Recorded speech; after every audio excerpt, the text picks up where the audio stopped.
ഭക്ഷണവും പാട്ടും സാഹിത്യവും ഒക്കെ ചേർന്ന് നല്ല മൊഞ്ചുള്ള നഗരമാണ് കോഴിക്കോട്. കോഴിക്കോട്ടേക്ക് വരാൻ ഇനി മറ്റൊരു കാരണം കൂടി ആവുകയാണ്. ലുലുവിന്റെ പുതിയ ഷോപ്പിംഗ് മാൾ ഇവിടെ തുറക്കുകയാണ്.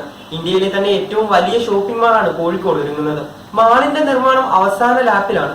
ജനുവരി അവസാനത്തോടെ നിർമ്മാണം പൂർത്തിയായി ഉദ്ഘാടനം മാർച്ചിൽ ഉണ്ടായേക്കുമെന്നാണ് വിവരം. 1,80,000 സ്ക്വയർ ഫീറ്റിലാണ് മാളിന്റെ ആകെ ഏരിയ. ഇതിൽ 15,800 സ്ക്വയർ ഫീറ്റിലാണ് ഹൈപ്പർ മാർക്കറ്റ് ഒരുങ്ങുന്നത്. 300 നാഷണൽ ഇന്റർനാഷണൽ ബ്രാൻഡുകളുടെ ഔട്ട്ലെറ്റുകളുമുണ്ട്.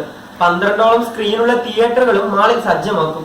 3 നിലകളിലായി ഒരുക്കുന്ന മാളിന്റെ പിറകുവശത്തായിട്ടാണ് പാർക്കിംഗ് ഏരിയ ഒരുക്കുന്നത്. മാങ്കാവിലാണ് മാൾ സ്ഥിതി ചെയ്യുന്നത്. നഗരത്തിലെ പുതിയ ബസ് സ്റ്റാൻഡിൽ നിന്ന് ഏകദേശം 3 കിലോമീറ്റർ അകലെയാണിത്. 13 ഏക്കറിലധികം സ്ഥലത്താണ് മാൾ നിർമ്മിക്കുന്നത്. പദ്ധതിയുടെ ആകെ ചെലവ് 355 കോടി. ലുലു ഗ്രൂപ്പിന്റെ GCC, ഇന്ത്യ, ഈജിപ്ത് എന്നിവിടങ്ങളിലുടനീളം 250 സ്റ്റോറുകളും 20 ഷോപ്പിംഗ് മാളുകളുമുണ്ട്. കൊച്ചിയിൽ ഗ്രൂപ്പിന്റെ ലുലു മാളും ലുലു ഹൈപ്പർ മാർക്കറ്റും പ്രവർത്തിക്കുന്നുണ്ട്. തിരുവനന്തപുരത്താണ് കേരളത്തിലെ ഏറ്റവും വലിയ ലുലു മാൾ സ്ഥിതി ചെയ്യുന്നത്. പാലക്കാട് ലുലുവിന്റെ മാൾ തുറന്നു കഴിഞ്ഞു. ലുലു വരുന്നതോടെ കോഴിക്കോടിന്റെ മുഖച്ഛായ തന്നെ മാറുമെന്നത് തീർച്ചയാണ്.